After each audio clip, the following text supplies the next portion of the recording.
Today's episode is a special one. We have Jonathan Jelks joining us in studio.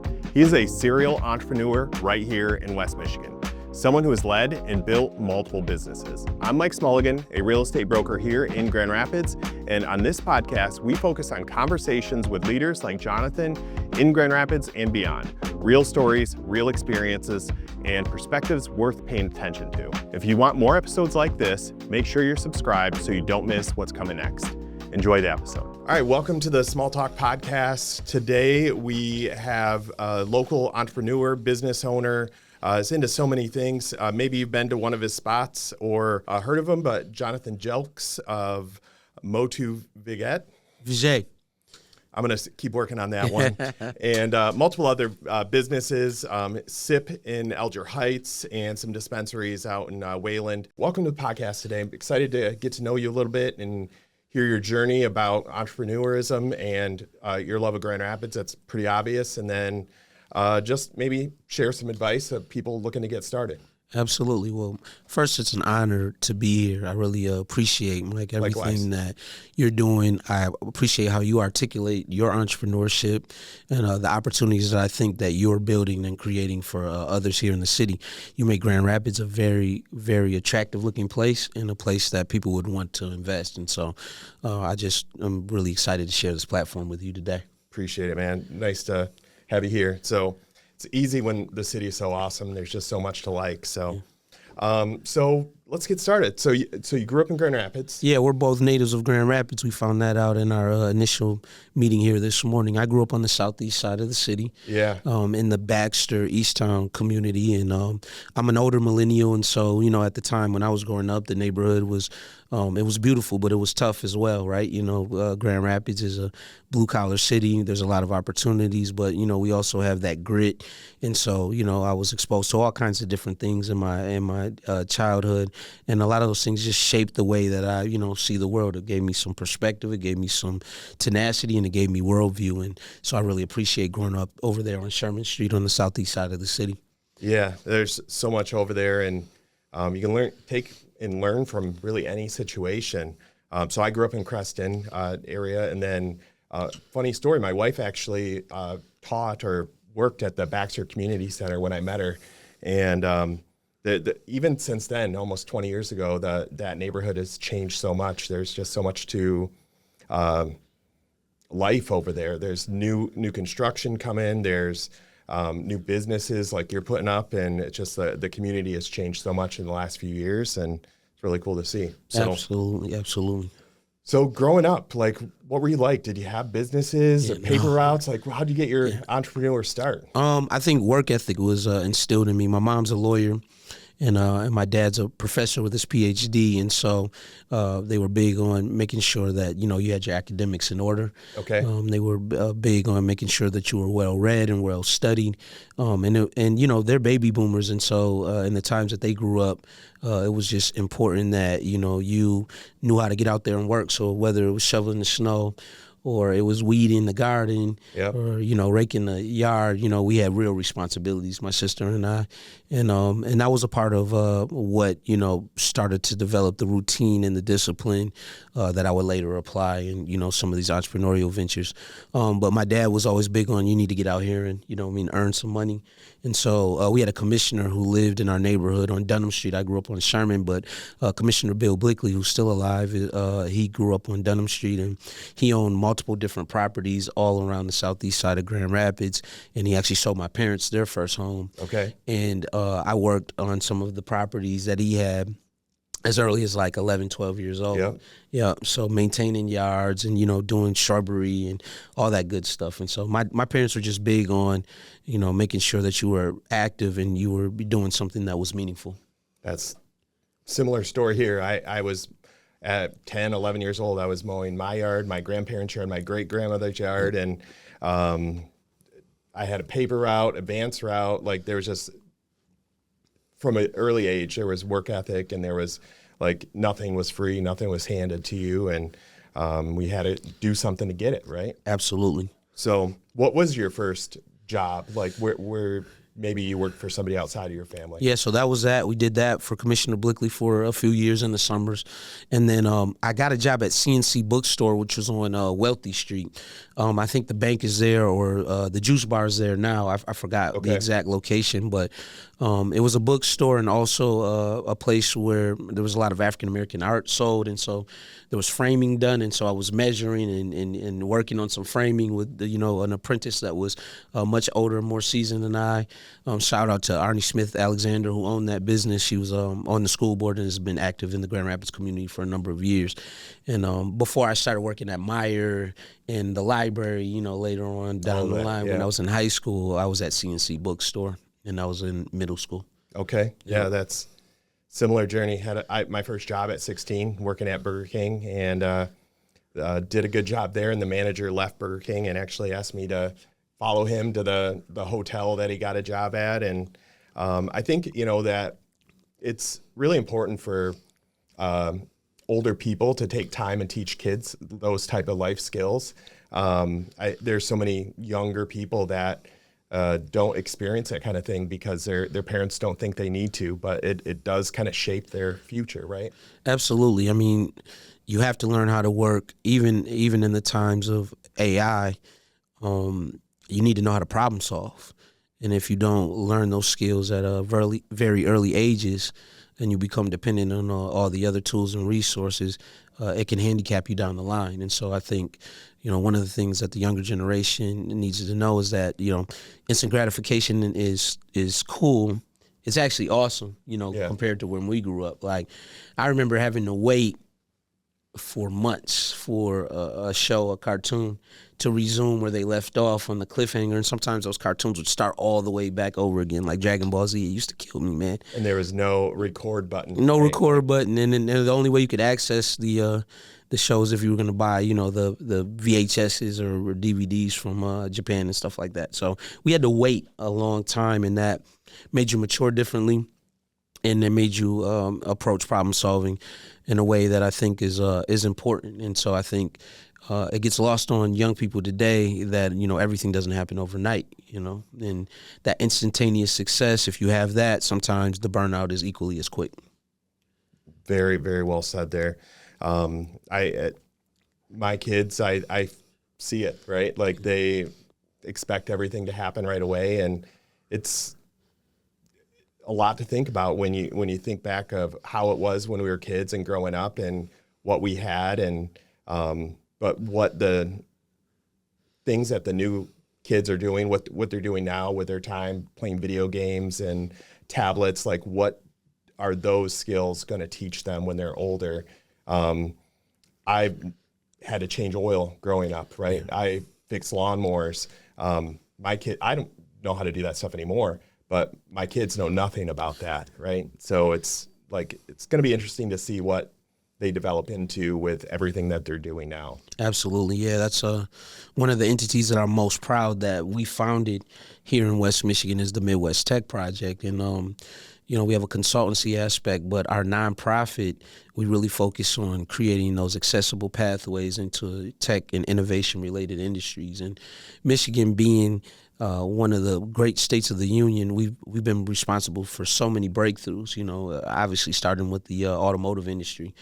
But when we hit hard times, right, when the global economy started to take effect, deindustrialization came, and so some of the sprawl, some of the destitute areas that we see in Michigan are because of that deindustrialization. And so we created that entity, the Midwest Tech Project, to address that, to help people to understand, hey, these are the industries of the future that are going to take hold and that are going to revolutionize things, and where you can be gainfully employed. So what education you need to participate, how you can empower yourself within this new economy, and engaging the community at a high level about what we have in our local ecosystem.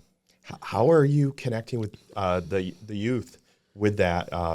mission? Is it through their schools or church, or how do they learn about it? Yeah, so we have some prominent partnerships, one with Grand Rapids Public Schools, but then Baxter Community Center that you mentioned, where we grew up at, right? That's our headquarters for us for our weekly mentoring youth program. So we do that, but then we have a lot of programming that we do for adults. So there's trainings, there's boot camps, and then, we have all these different engagements around the community where we're talking to founders and entrepreneurs and those who are building things up within that tech ecosystem. And we have some absolutely mind-blowing companies that are located in Grand Rapids and in the West Michigan ecosystem. What age do kids get involved with that? So it's middle school to high school. Okay, yeah, a little bit older. Mm-hmm. So I just actually finished my last year, and I'm a little bit sad about it. But I coached Lego robotics for my girls, which you get started and you think it's just Legos they're learning. But there's programming, there's life skills, there's teamwork, there's all this competition stuff that's involved with it. And it's, unfortunately for me, it's only from 3rd to 6th grade. And they do have robotics classes for older kids. My girls like the idea of the Legos, but that's it's real important. Right on, man. Yeah. Right on. Yeah, we're going to be integrated with humanoid robots, and AI. I think is going to be kind of synonymous with our community the way that the internet is, and so we have a whole new list of challenges that we're going to deal with, but there's going to be so many new opportunities that the AI-driven economy is going to present. And so I'm excited to have these conversations, not from, just a fearful, perspective, but from one of the glass half full as well. I think I actually was watching one of your Instagrams, and AI is the tool, right? And we can kind of have it help us, but it isn't going to become us. I don't believe that. So right there with you. You're opening multiple businesses. Yeah. So let's talk about SIP in Alger Heights first. Yeah, SIP's a great business. Shout out to my partner, John France, Cody, Jamil Willie, the whole team over there.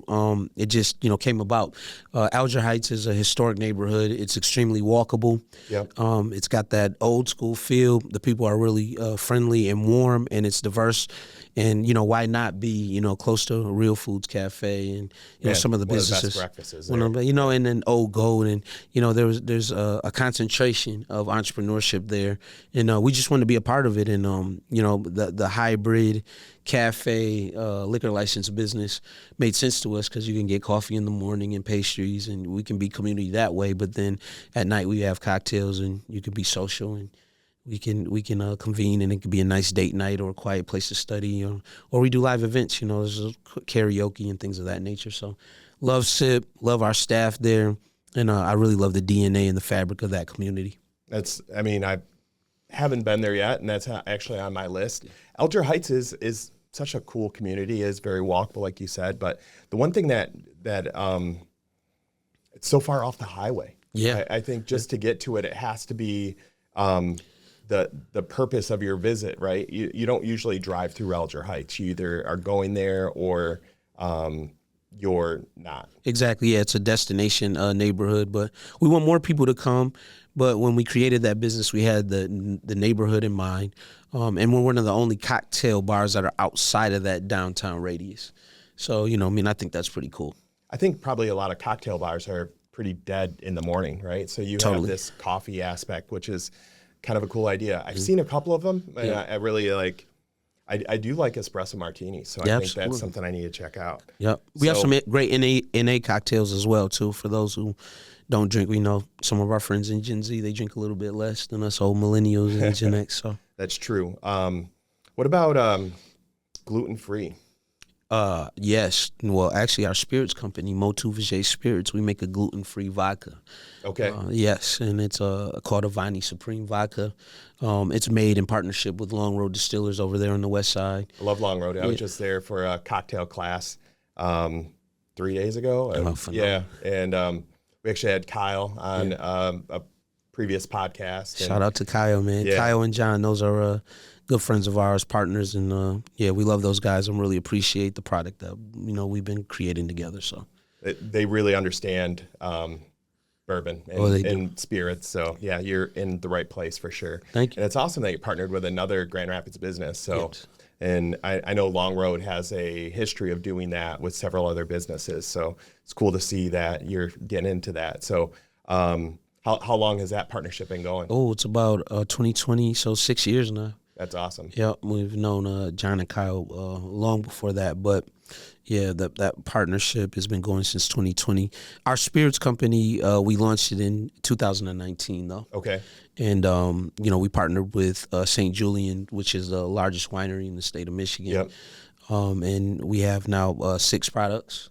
Wines and a champagne, which is our signature, which is our namesake. It's named Motu Viget as well. And the reason why it's able to be called champagne is because the vineyards where the agriculture is sourced from is over 100 years old. So there's a grandfather clause that allows for us to call it champagne and market it as champagne. So when you go to Meyer or any of the other big retailers, you'll see us as Motu Viget Champagne. And we're happy to say that we're in over 200 stores, and we're in 80 stores within Meyer's portfolio. Okay. Outside of Michigan too, or just Michigan? All in Michigan. Oh, Yep. That's awesome. Yep. Yeah. Michigan made, locally sourced agriculture, and then here in the state. That's awesome. So you also have Motu in Muskegon. Yes, Motu Lakeshore Wine Bar in Muskegon. We're so ready to open that up. The building is beautiful. It sits right across from Lake Muskegon and Heritage Landing. So we've got a great view from our Four Seasons dining area to Lake Muskegon, and Heritage Landing is where a lot of the festivals have historically taken place. Yep. So we're in a great location, and we're like the gateway to downtown. So Muskegon is blowing up. There's hundreds of millions of dollars worth of construction that's going into the area. It's happening, man, and it's really the last real waterfront opportunity in the state of Michigan that's underdeveloped, and so hopefully, all the developers are approaching everything extremely responsibly, because you want to take care of the ecosystem there, the ecological factors and whatnot. But we've got some really big projects that are in close proximity to us. We have the John Rooks project, the Adelaide Point project, the Harbor 31 project, and these are all, $300-400 $1 million projects or more. I might be getting the numbers wrong, but our bar concept there is a wine bar and a cocktail bar. Split into 2 different concepts, and it's going to be a lot of fun. And then we can use the entire space for bigger events. And yeah, I'm really excited, man. Muskegon is deserving of all the attention it's getting. The people there are loving. They're kind. And they really have embraced us, and they've been waiting for us a long time. We've been doing so many projects, and this has become the stepchild because we've had so many different ideas along the way of how we wanted to go about it. And we're really excited to debut that in 2026. And we're gonna have some fun with it, because these are challenging times for hospitality businesses. Our approach is going to be completely experiential. We're going to rely on music. We're going to rely on, some really novel concepts to get people in. So, we'll have some nights where, Frank Sinatra's the jam. And then we'll have some nights where, it's a Mariah Carey night, but we'll be able to attract people, we think, from all different generations to come out, to communicate, to socialize, which is very important when everybody is looking at their phones and their computers. It's a weird time we're in, for sure. Yes, it is. Yeah, to put down the phones. So what is early 2026, or what's the plan now? Oh man, March, April for sure. Can't happen fast enough. We're finishing up some business there to acquire that property as we speak, like closing any day now. So what's the capacity for that place? Officially, that building, I think standing room is about 400. So, yeah, we've got some space in there, but it's gonna be great, man. We have a projector that we bought. We're gonna be showing some old films, and we're gonna be having some art gallery stuff going on in the back space, the cocktail bar, which we call Prohibition. Yep. And so it's gonna be a lot of fun. And we'll be working with local artists. I mean, what we want to do is we want to host the chambers of commerce, but we also want to be a place where if I'm a up and coming painter or a sculptor, I can come and showcase my work, and we have the space to do that. And so we want to be a part of what's already going on there. We're not coming in acting like there aren't great things already happening in Muskegon. So many great things, yeah. We want to just be, accelerate what's happening and be a part of what's going on. That's awesome. Really good to hear. And so What about like weddings and All that. private events and stuff like that? Weddings, receptions. I mean, we will have a beautiful event space, some beautiful murals. The thing with the younger generation is make your hospitality business Instagrammable. So a place where people want to do their TikToks and take their Instagram photos. And so when you see some of the art that we have in there that's fixed, I think, it's going to be dynamic and it's going to speak volumes to community, but also inspire. But most importantly, we're looking for people to come in and curate. And so I think as we work with those who are already making things happen, we'll be a go-to spot up there and we'll have a lot of fun for years to come.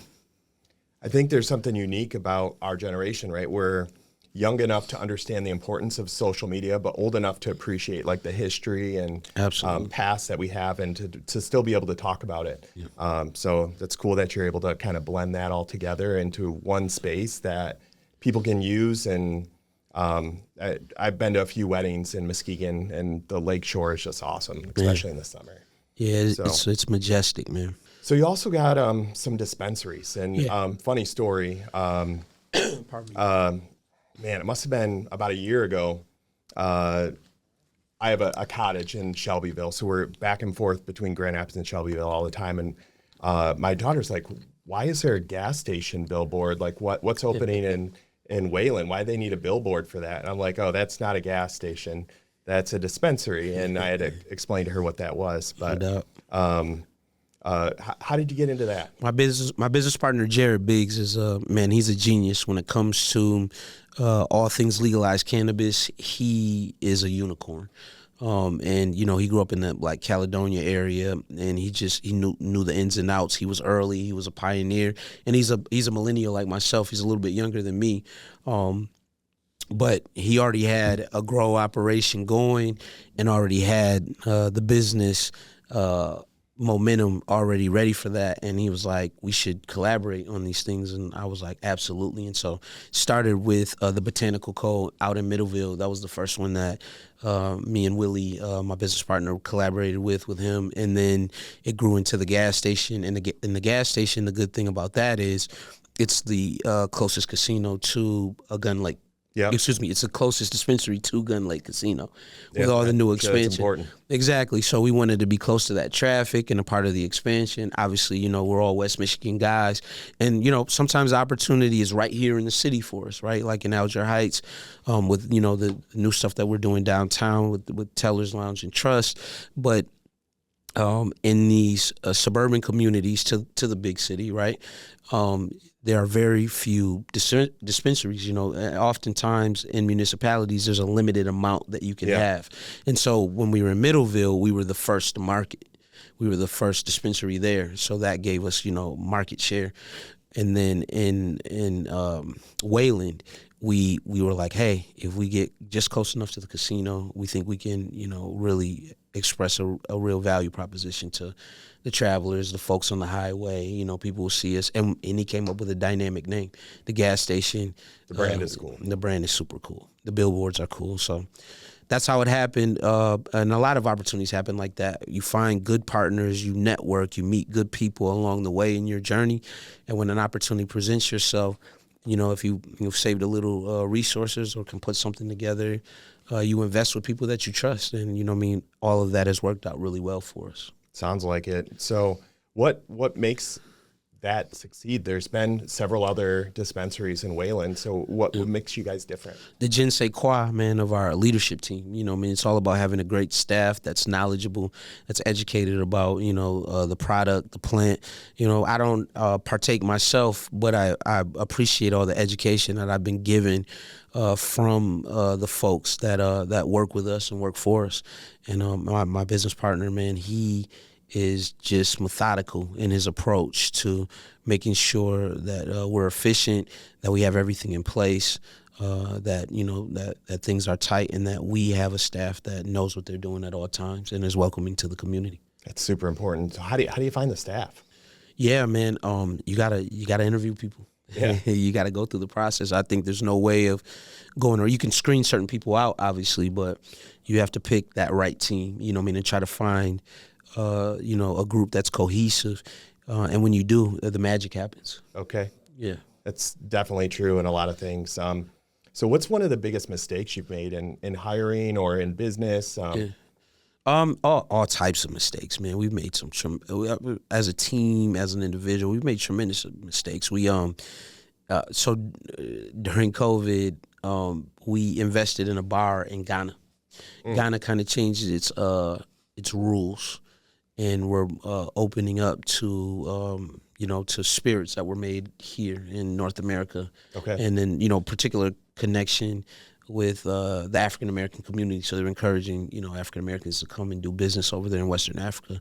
And I've been to Ghana before. I've been to Western Africa. I had an opportunity to visit there, and all that changed my life. But the politics, the rules, what we were trying to do with the property there, it just went awry, and it wasn't a time where we could travel and be hands-on. And Africa's a great place to invest, as you can see. In the news, the Chinese entrepreneurs are over there, man, just building infrastructure and working with different countries within the diaspora quite effectively. And so we wanted to be a part of it, but it just was overreaching. Sometimes your eyes get bigger than your stomach. You see an opportunity, and you're like, man, the thought of being international, like Motu, Viget, spirits, having the opportunity to go international, and how do we work this out? Definitely see the appeal. But you got to pay a lot of people. There's some pay to play, that goes on there as well. And if you're not there to monitor things, if you're not there to keep an eye on things and watch it and shepherd it and be on the ground, then you're going to lose out. And so that was one that it was like, hey, we were swinging for the fences, and it didn't work out for us. It was cool. We had a great campaign, but we couldn't execute. And so we figured our way. Say you tried though, right? Yeah, we tried and we figured our way out. And it's not saying it's not something we won't revisit. I think we're in a global economy now, so it makes sense to, figure out how to have real estate in other places. It makes sense to, connect ecosystems. It makes sense to learn from indigenous people and native people, and also to bring our ideas, elsewhere. So that's exciting for me always. That's exhilarating, in fact, but it's got to be done in the right way. Yeah, I'm a big believer in you can learn something from anybody, even if it's what not to do. Absolutely. So what's one of the biggest stressors that you have that as a business owner, entrepreneur, starting all of these businesses all over the place? What's one of the biggest stressors that you have? I think management, and just, making sure that you are assembling the right team, the right people to execute whatever the vision is, and just staying on top of things, Okay. Staying on top of things when you're a serial entrepreneur and you have multiple ventures going on, that becomes something because you never have a day off. You know how this is, right? Definitely. So imagine having, 5, 6 little babies, as opposed to one. Yep. And your businesses, they're like your children. You want to nurture them and see them grow and see them mature and evolve. And if you're not on top of things and you don't have a great team, then you're going to be in some trouble. Yeah. Definitely. So has there ever been a time where you're like, I give up, I want to quit, or I want to do something different?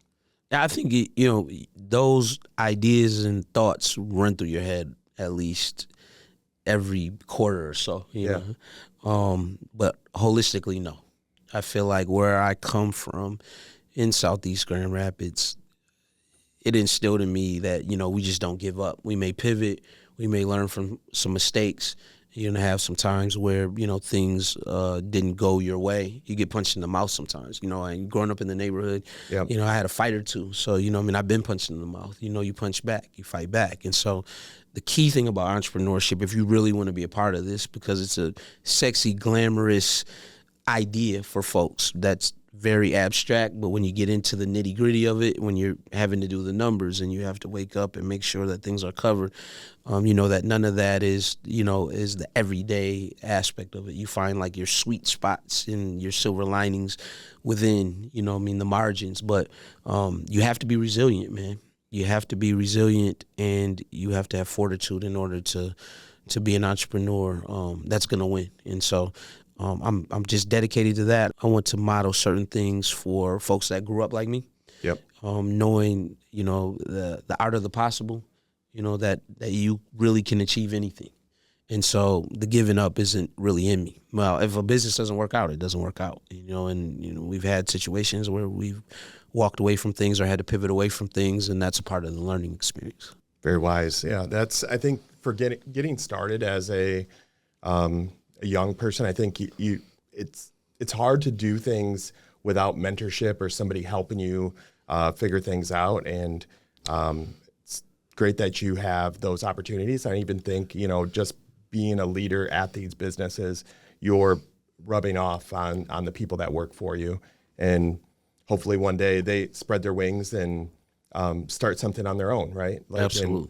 And, I think that's a pretty awesome thing to see. And that's, for me, that's one of the biggest joys of being a real estate team leader. It's because I have 20 independent contractors that work with me. They're going to work with me as long as they see value. But at some point, if they don't see the value in what I'm offering and feel like they can do it on their own, I want to support that. I want to help them, grow and be a good leader and improve the industry that we're working in. Amen to that. So why Grand Rapids? Why stay invested in Grand Rapids? So I know you got the Muskegon thing, but why not spread out a little more? Or why? Yeah, why stay focused right here? Michigan is a great place to be. I mean, Grand Rapids is a little expensive now, but the cost of living in Michigan is relatively comparable to Midwest areas where you can still have some home ownership and have opportunity. And I love my family is from New York, New Jersey, the tri-state area. I love the East Coast, but it's so expensive, man. And the culture's there. And obviously, I love to go out there and experience Broadway and all those things, right? The fashion, it's a cool place. But I would rather build here with the people who I care about the most, try to create opportunities, for people where I come from. And I think Michigan it offers a tremendous value. We have the water, we have 4 seasons. I love the fall. I love the spring. I'm born in the winter in January, so I love the beauty of the winter. And I think that, we have a lot of great things that are happening here, and we're really on the cusp of something great. I've been following people like Pete Martin, Mr. Michigan, and they're kind of, letting everybody know around the state, all the investments that are being made from VCs, from private equity, and then the startup entrepreneurship community that's happening, over there, like MSU Research Foundation. Yeah. And it's impressive, and I'm excited to be a part of that. I'm excited to build something here, and I think in Grand Rapids in particular, if you're a builder, this is a great place to be.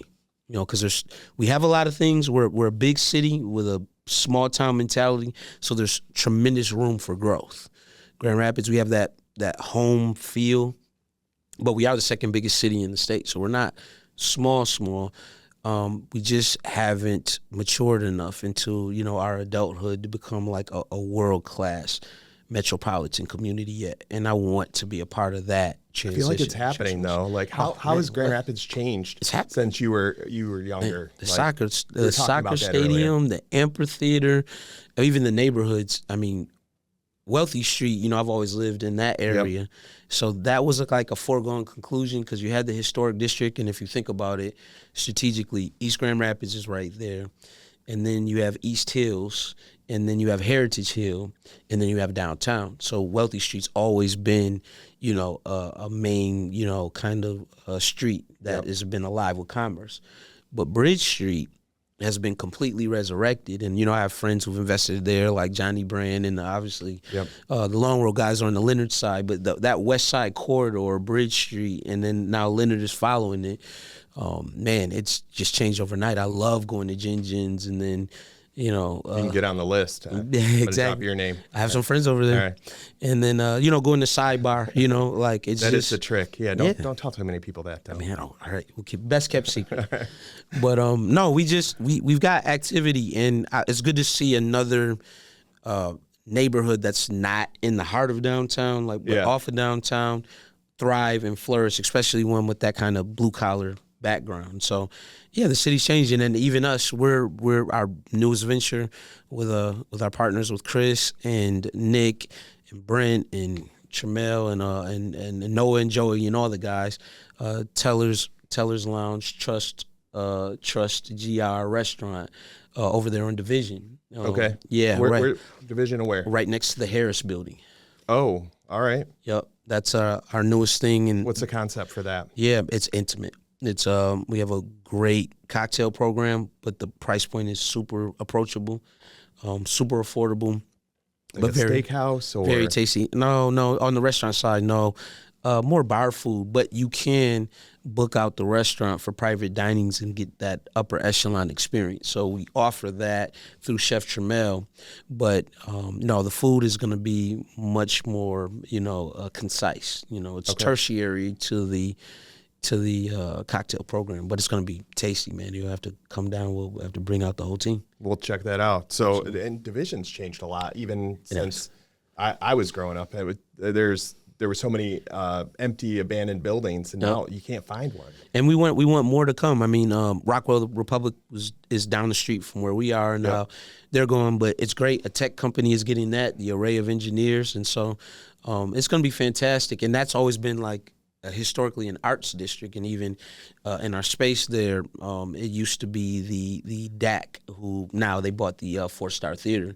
The DAC is an arts collective. I forgot what the acronym stands for, but they used to host art shows there all the time, and they used to have listening parties. And so now that's a part of our space for Teller's Lounge and Trust GR. And so, yeah, we're excited, man. This is a good time to be in the city. And I would just, suggest that entrepreneurs, brace themselves, prepare for, some turbulence, especially if you're in hospitality.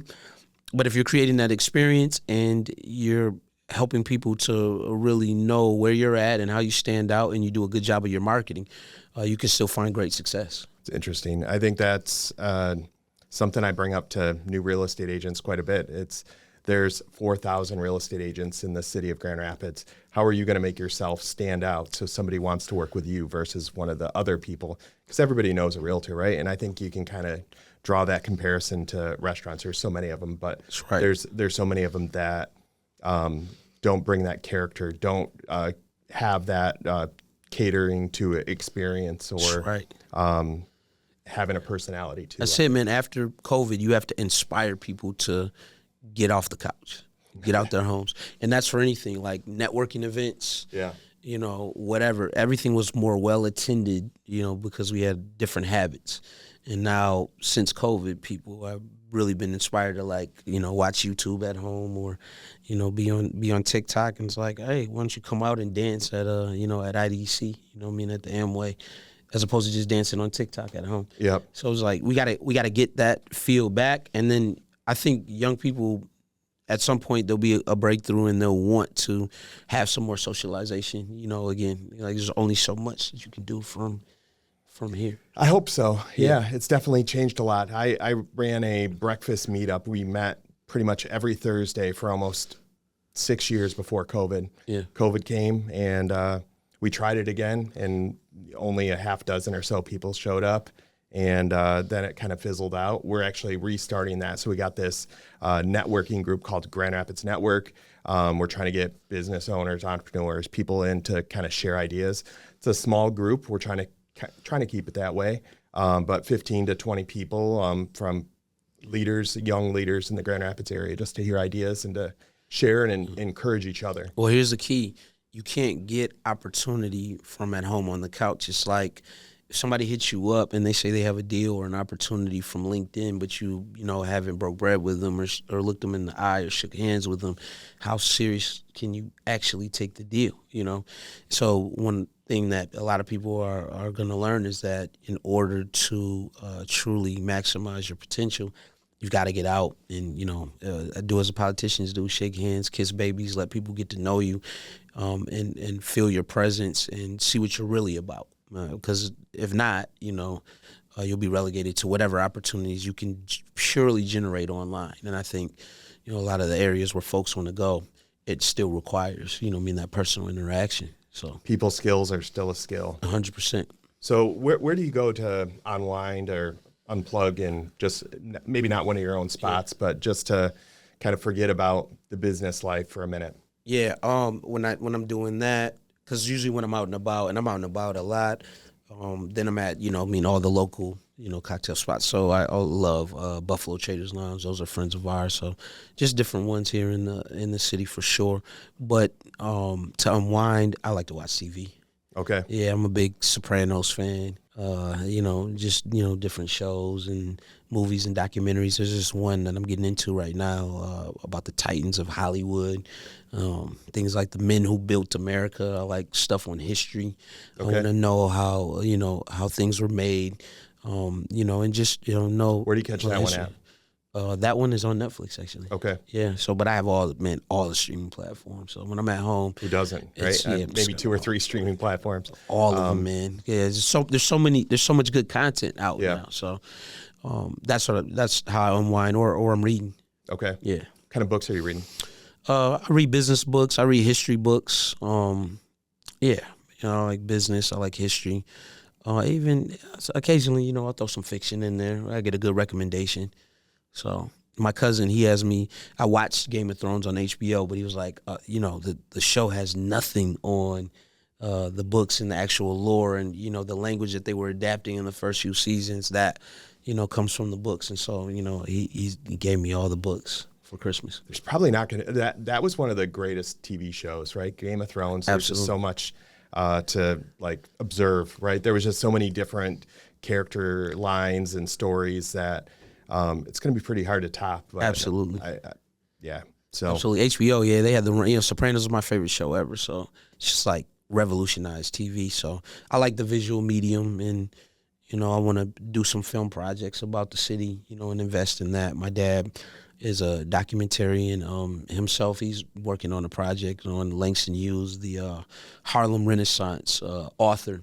Okay. And I'm learning about all that stuff from him. There's this book, and you've probably read it, but I can't think of the author right now, but it's The Power of One More.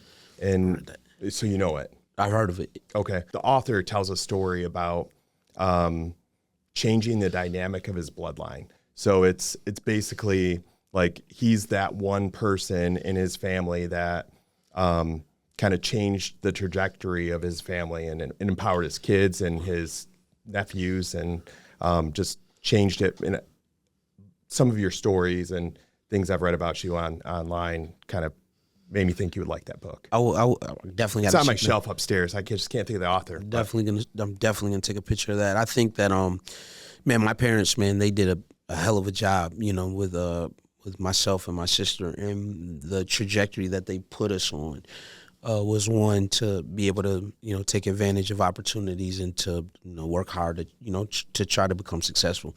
But both of them in their own right, man, they're rock stars and have been stellar members of the community. My mom is she's still the vice president of the public museum right now to this day. So, I'm just proud to walk in their footsteps. However, I can say I did this. I definitely blazed, my own trail. Yeah. Sometimes when you have two parents that are prominent and they're known around the city and, in areas, my dad's known internationally, for his books and his essays and his projects, and he's at the University of Indiana right now. So he's been at several different universities that are top tier. It was important for me to find my own way. Yeah.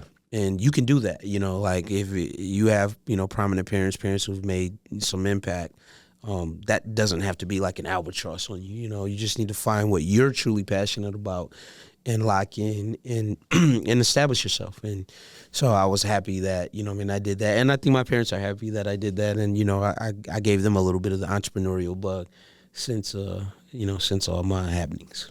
That was cool that you're able to do that. What's one habit you would say has helped you succeed? Ooh, routine. Establishing some good routines will carry you through a lot. If you're just honest to it, then if you have some positive routines, just like working out in the gym, if you're doing mental exercises, I get up early in the morning at 4:00, no matter what. I set up some emails. It is early. Yep. And then I'll go back to sleep if I don't have to respond to a whole bunch of things that I miss. Because, like you said, all these businesses are like having a litter of kids, a litter of puppies or something like that. So I think routines are important. Also, just being honest with yourself. Hey, I'm really excellent at marketing. I'm really excellent at and making sure that our brands translate across generations. I'm not excellent at doing the books. You know what I mean? That's not one of my strong suits. My partner, I think we share that. yeah, my partner Jamil, he's a bean counter. He's a book guy. He's going to delve deep into the numbers every time. I can sell you the vision. I can articulate to you what the art of the possible is, and how we can all win together. But then when it comes down to the the hardcore metrics, you let somebody who handle that. Yeah, so that's the power of a team, right? Yep. Having good people that kind of complement you, and it is hard as a business owner to kind of let some of that stuff go and let them just do what they're best at and not interfere too much. But it is important as a leader to be able to do that. And Tech is here with us today. Like he gets all the documenting of us building the businesses. If there's construction going on, if it's a physical structure, or the artistry stuff, the more artsy stuff, whatever needs to be captured.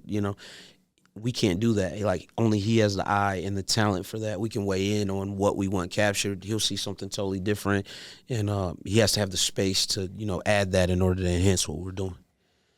Very smart. And actually, you mentioned consistency. And that's actually something that I talk about a lot as a real estate agent, because real estate agents, it's a very high level of failure. People get into it, think it's going to be easy because they've seen somebody else do it, or they had bought a house with somebody and that realtor made it look so easy, and then they get into it and they realize it's not that easy. But if you treat it like a real job and actually show up every day and put in the work, then that's the key to success, I believe, is consistency. So absolutely. You got it there. Yeah, we have our 10-year anniversary for our Grand Rapids-based apparel company, GRUSA, and we're excited. We're going to have our first physical location launching this year in April, and it's going to be in the wealthy neighborhood over there, highly walkable, and usually a clothing company would be persuaded to not have a physical location because everything is online. But what we're finding is that people like the touch and the feel of things, and we know what we can do when we have this kind of hub of fashion that is Grand Rapids based. So it's a particular niche, and we don't have many clothing brands that embody the spirit of the city and celebrate the hometown pride. And so all the Grand Rapids hats and sweatshirts that you see on me, those are all, and the Michigan hats, those are all from our company, GRUSA. So we're excited about that one too. I looked at your website, lots of cool stuff, and I think you had at one point you had a Long Road hat or something. Yeah, for the West Side. Yeah, absolutely. But who makes your clothing? Yeah, man, it's all made domestically here. We have a new company that we're working with, and I don't want to tip the hat because we're gonna see how all these new runs go, but as everything goes well, we'll be able to divulge a little bit more. But yeah, everything's going to be at our store there. It's off of Wealthy Street. We haven't made the grand announcement yet, so I don't want to let people know what building it is yet. Yeah. But man, it's happening, and we're so excited. It's been 10 years we've been selling Grand Rapids-based merch, and we've had all kind of awesome collaborations. But now with the soccer stadium coming and the amphitheater, and as the city grows, we need more merch and apparel and stationery that have the city's name and emblem on it, and so we're excited to run with it. Careful with that emblem. Yeah. Oh no, I have. You know what? We got a cease and desist before from the city. I did too. Yeah, but we worked it. I think we were the company that helped. They have some things in place now, that you can utilize it.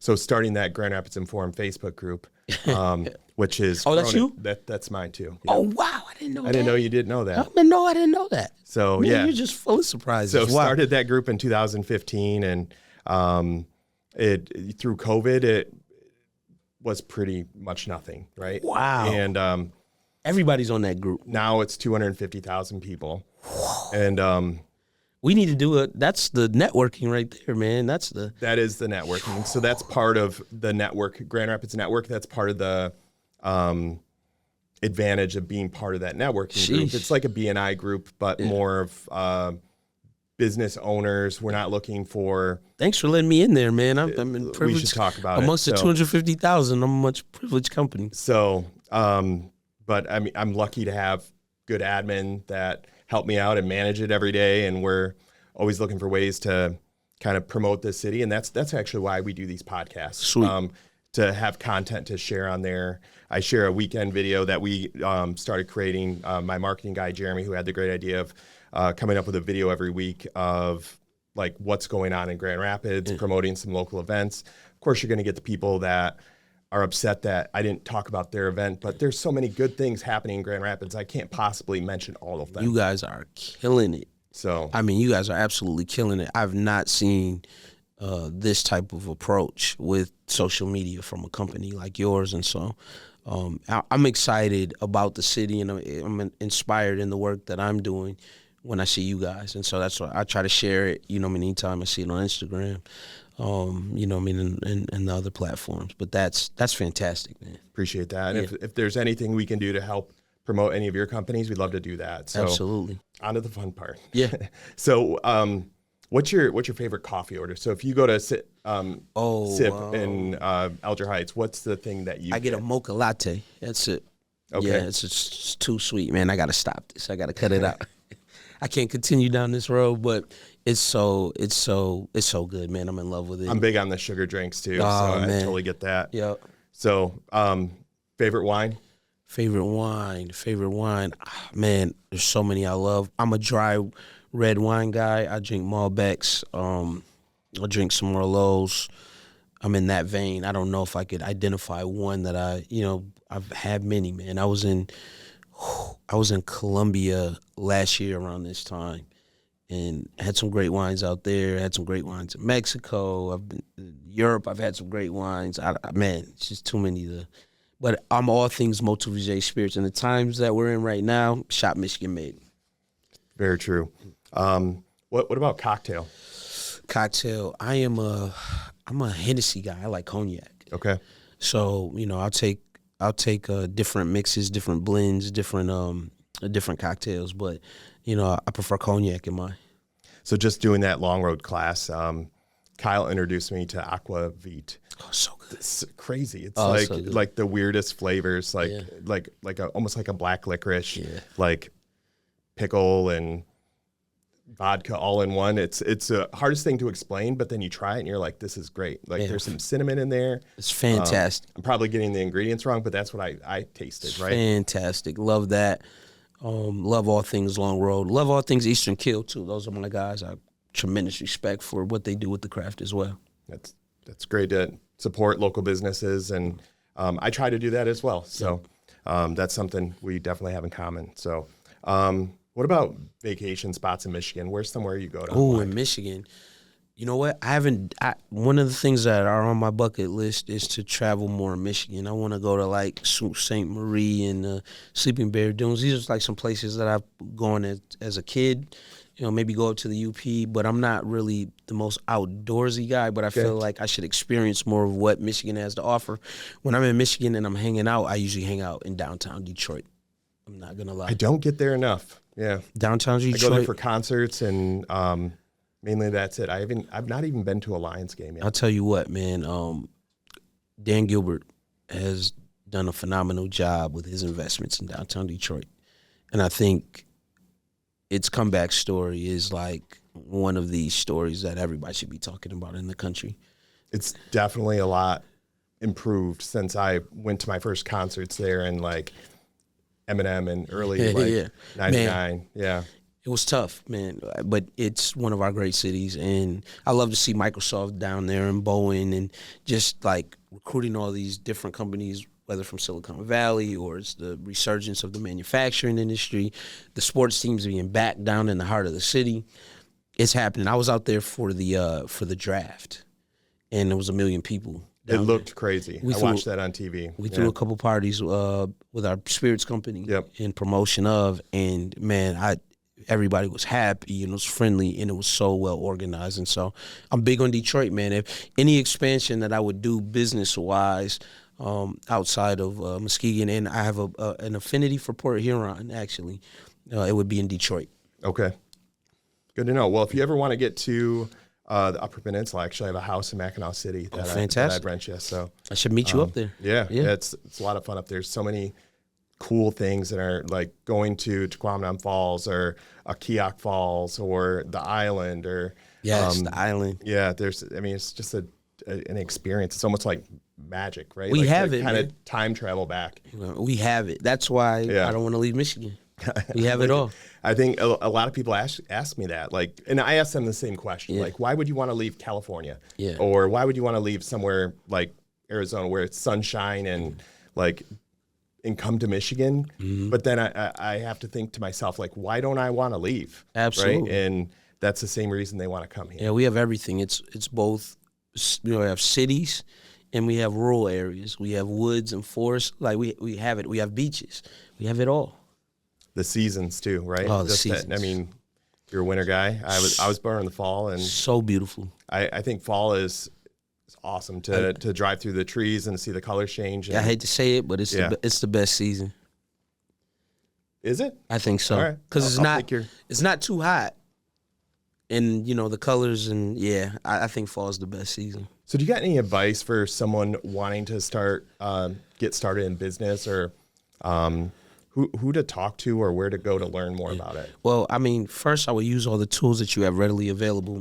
Back in my day, in order to learn about a vocation, in order to learn about a business, you had to do immense research, and that meant going to the library and then cross-referencing that research and reading another book and studying and then talking to somebody in the field.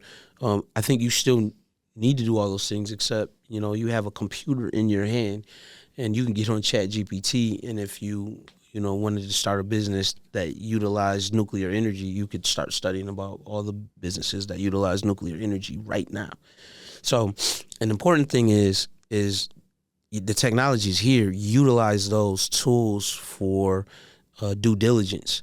Learn as much about said subject matter, said field, and identify the niche that's missing, and I think it's much easier now to find out what's available, who's doing similar things, and actually seeing it, and then being able to replicate it. And oftentimes it may be there's something that's already going on in Seattle, Washington, that's working, that's effective, that's changing people's lives, or creating comfort for people. The small things, the small innovations.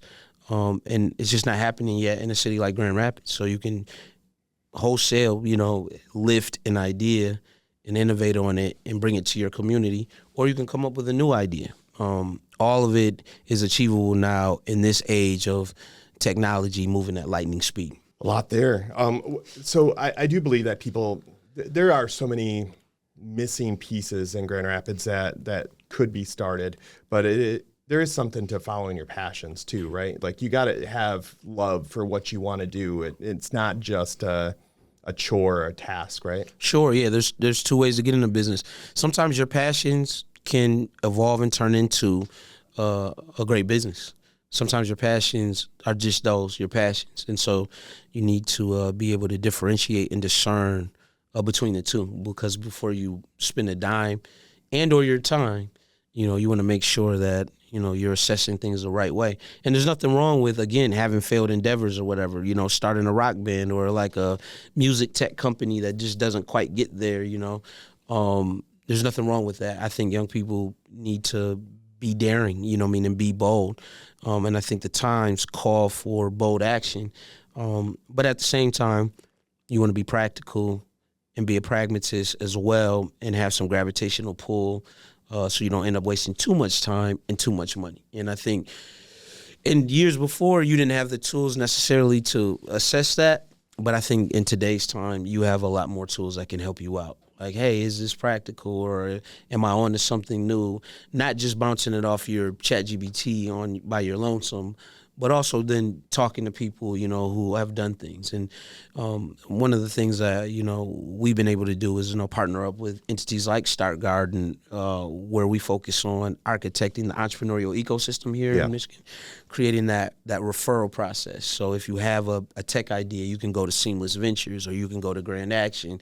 There are certain VCs that are there for that, and they help to vet, your concept, and they'll tell you straight up if your idea has legs, if your concept has wings, and they'll be willing to fund it. Not saying that those entities are always right, but it's good to know that there are entities out here to support those types of ventures. If you have a lifestyle business and you just need a business plan, you can go to the SBDC over there at Grand Valley, free services. They help you write a business plan, right? And get all your numbers crunched and make sure that you're right and exact and correct if you're going for a bank loan or if you're going for private investment. There are a ton of resources that are available in the ecosystem in West Michigan. I just think everybody doesn't know about them. And I would encourage young people to bark up those trees, go to a Start Garden, go to a Hispanic Chamber of Commerce, go to the Chamber of Commerce, go to Grand Rapids Area Black Businesses, all these different entities that work and interface with entrepreneurs at every level, the neighborhood level, the high growth level, the advanced manufacturing level, so on and so forth. Get connected, get out and talk to people and learn from their mistakes, right? Like I think a lot of people are willing to share if you ask questions. So what about Midwest House? Yeah, Midwest House, we're happy to, partner with Ted, who created that. He's the founder, and us being incubated with the Midwest Tech Project out of Start Garden and him being incubated out of Start Garden as well.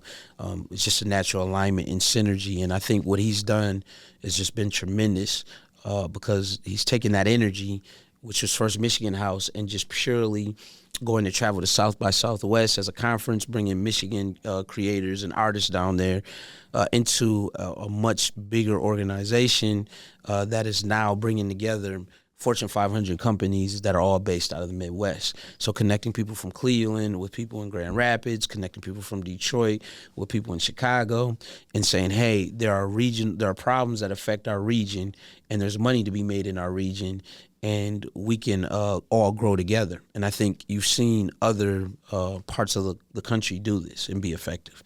And so Ted's vision is, it's a beautiful thing. You've gave so many good ideas for young people to get connected, and I think that's super important. You learn a lot in school, but it shouldn't stop there, right? Right. I mean, school's just the beginning, it's just scratching the surface. But I think all young people should take it serious. I hear a lot of people talking about how school isn't necessary, and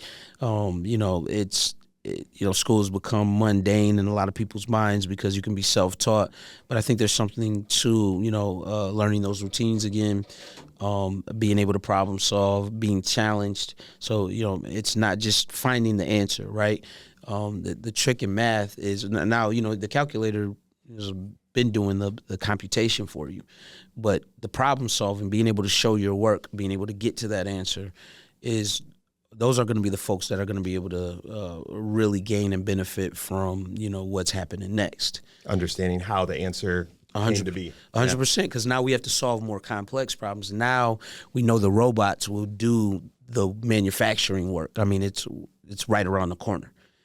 But what are the ethics that we need to apply to the robots so that they're treating people well and treating each other well? And, what does that mean? So philosophy, which is like one of those areas that, I studied in college, it wasn't celebrated. It's like one of those things that's kind of frowned upon as a degree now, right? It's something is highly important. What is our philosophy when it comes to the integration between us and all this AI-driven, all this AI-driven stuff, man. And it's going to be a crazy time, but I think school plays a part in all that. Someone's got to write the prompts and teach the robots, right? Exactly. And engineer them. Yeah, there's still a lot of jobs and new jobs being created all the time. Maybe some go away, but then there's new ones being created and making us more efficient and grow faster. And it's just really on how you use it and utilize it. Exactly. Or what's your personal goals for the next 5 years? Like, where do you see yourself? I want to just be a job creator. I think there's going to be a loss of certain jobs, and then there are going to be new jobs that are on the horizon. And I think one of the things I'm most proud of is to say, hey, like upon opening 2 of these new businesses, we'll be employing close to 100 people. It's one of my biggest accomplishments. Period. Yeah, I want people to be able to feed their families, and then just learn from the things that we've created. And so that's something.